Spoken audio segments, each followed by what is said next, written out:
I identify as European because I don't specifically affiliate myself with any one member state. I was born in the United States, but my family is Polish and Latvian. Um, and I never truly felt American, and I moved away at the age of 10 to Europe, but to France. And after living in France, I moved to the UK to study. So I have tenuous links to all member states. And as such, I feel like my identity can only be explained by all of the various influences that have come into my life.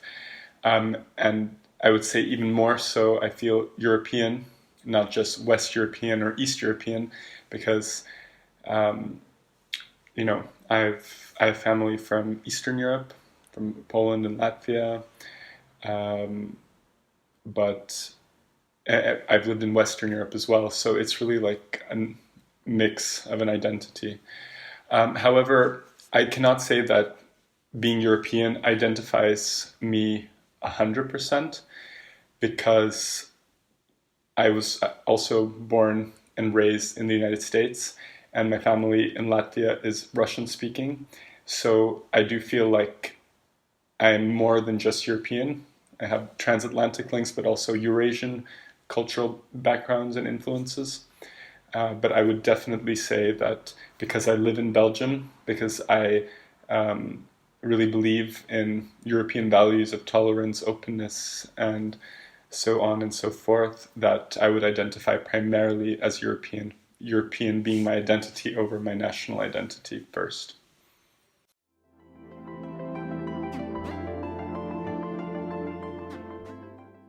This is a very good question. I think my formative European moment um, is not one single moment, but many different moments. So if I look at it from my early childhood, it was having family in both Poland and Latvia. And these borders between these countries being, mere um, constructions, not really having any intrinsic value in and of themselves. So by this I mean that I remember being 6, 7, 8 years old when Poland and Latvia were not Schengen members, and I would go from Riga to Warsaw to see my family. We would go by car, and we would pass border controls. So I always felt like I was from both of those countries, and I couldn't wait for European integration to happen. I mean, I remember I was really excited um, to hear that Poland and Latvia were joining the EU in 2004, that then in 2005 they would become Schengen zone members. So already the kind of notion of European identity started very early on. I also went to a French language school in the United States when I lived there because my parents, being of European origin themselves, wanted me to also have that international European experience while I was living in the US. And then, yeah, I moved to France. So again, that contributed to like my sense of feeling at home in different places. And I would say that um, my this whole idea of European is solidified even more when I went to university in the UK on equal terms with British students. So I paid the same tuition fees, and I met people from all over the world and largely from Europe. I mean, most of my friends ended up being from across Europe, to the point where actually, even though I was living in the UK, most of my friends were from mainland Europe. And I studied a bit of European integration there. I was exposed to Erasmus. Not that I didn't personally go on Erasmus, but a lot of my friends did. So hearing their experience and just living in the UK on the same terms as British students, and feeling completely at home, and like I could open a bank account and rent a flat and go to school, speak English, and not be considered a foreigner, so to speak, made me feel like, okay, there is something to European identity after all. A moment that was very important for Europe. Um, I think for me, this would have been the enlargement of the EU in 2004, because I'm a Polish citizen. Having entered the European Union, solidified the sense of Europeanness among Poles, be it, Poles living in Poland or the diaspora, because all of a sudden we were also bequeathed with the legal rights to work and study on the same terms, and not have to go through a lengthy process of documentation and registration and bureaucracy and stuff just to live in another country. But also, to feel the solidarity, because I could remember, before my eyes, how these countries, everybody was so keen and enthusiastic to join the EU. People were renovating their flats so that they would become, we called it back then, Euro standard. And also just seeing like the signposts all alongside the roads, because they were building like new highways and stuff with EU construction. Like the rhetoric also changed. All of a sudden the countries were like talking about reducing corruption, about improving infrastructure, about integrating economically. So I think for me this was definitely the biggest European moment. It was also one of the last enlargements that took place. I think it showed a lot of solidarity from a historical perspective, because these countries always felt European, but because of, Soviet presence, and also, being kind of left behind after World War II, reaching Europe and, being able to be in the same kind of sphere as other Western European countries was always a goal for these countries. So for that to happen was showing, the enthusiasm in Eastern European countries together with the solidarity from Western European countries. And yeah, like I remember when we just joined the EU, it didn't feel like it felt so fresh that it still felt like, okay, we're the new members in the club. And I think after some time, I mean, there are still tensions, like politically speaking, values way, but like nobody questions that these countries in a way are European now. Whereas like at some point, people still did question this. And I actually think it's great now that like the EU is being tough on the Polish government, for example, about judiciary reasons, because it's now they are assessed against the same standards and principles as Western European ones. So it's no longer about catching up. It's like, you are European, and why aren't you behaving this way? So I think that's what's very interesting. And then, yeah, I think after that, I wouldn't say that I remember anything that made it a particularly European thing. I mean, I think things like roaming, obviously being able to study Erasmus, these are very big European moments, but nothing of the scale compared to the 2004 enlargement.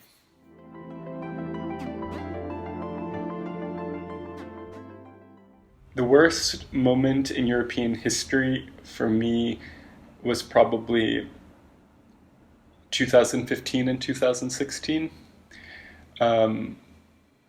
And here I mean all of the terrorist attacks that happened in France and Belgium. Now, I think that people in Europe will have different experiences about this, but for me, those 2 years were really the most difficult, because like the Europe that I remembered was no longer really the same during that period. I feel like now it has kind of regained that balance.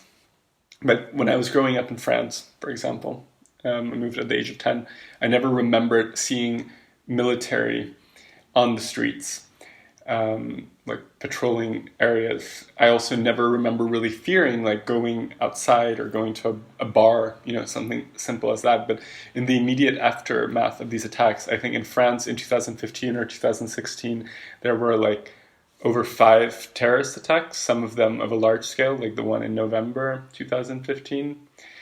And I remember that it kind of surprised and shocked me that this would happen, because it was not the Europe that I recognized, first of all. Secondly, also the reactions that people had, where there was a lot of like, I don't know, I felt paranoia to some extent. Things like the airport in Brussels was also closed, people not wanting to take the metro. It didn't feel like that sphere of stability or peace was there. But at the same time, this didn't last very long. So this lasted for like a year and a half, and then things kind of got back to normal. Like right now, I don't feel that at all. But I think it opened up a whole series of questions about like Islamophobia in Europe, about terrorism, about migration, and things that didn't always coincide with my notion of European values, like the rhetoric that was heard. It was also the year of Brexit. I remember like right here where I'm being interviewed, waking up, this is my flat, you know, and just like going on my phone and seeing the BBC News that Brexit was leaving. That the UK was leaving. I wish Brexit was leaving. And having lived in the UK also for 4 years as a student, that was inconceivable because, as I said, the UK was also one of the formative European moments that I had in my life. So that year was just like kind of bad luck, I think. It raised a lot of questions. But I do think that we're stronger afterwards because, as a result of it, because we kind of have to face some of these issues and also like reconsider what does it mean to be European actually.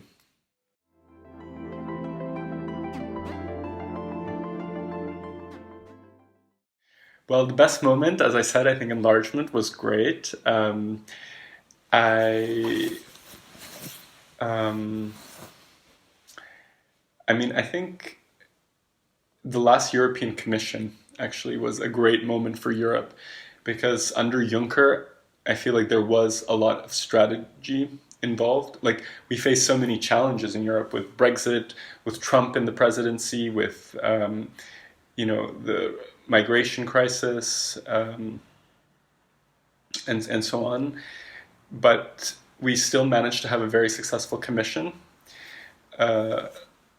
If you look at like things like the Juncker's investment plan for Europe, the 10 priorities, I really felt like there was a very strategic perspective in terms of the European Commission's work. And all of a sudden, I think people were also more kind of acquainted with what the EU was doing.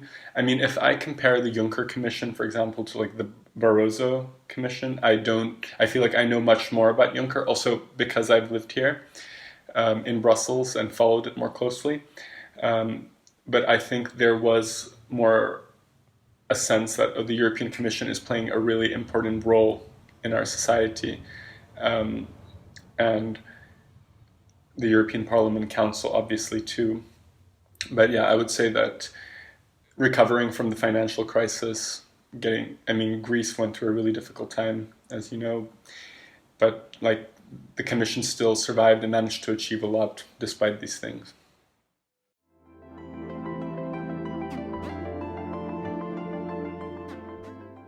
I think that the most important thing that the EU has done for me is giving me the ability to work and live in different countries very easily. That meant that I was very easily able to get a degree in the UK and move there, which opened up a lot of doors for me. I mean, I grew up in the United States, so I did want to pursue my studies in English, and I felt like the best place to do that would be in the UK. I was living in France at the time. So going there, but then also being able to come back and work in Brussels. And I've never had any links to Belgium before, but that just being able to like come here, rent a flat, look for a job and start things anew. So it opened up so many opportunities for me academically and professionally that I wouldn't have had otherwise. Because my family lived in France, maybe I would have stayed in France and not made the most of the opportunities that I have here that maybe correspond more to my actual interests and professional ambitions.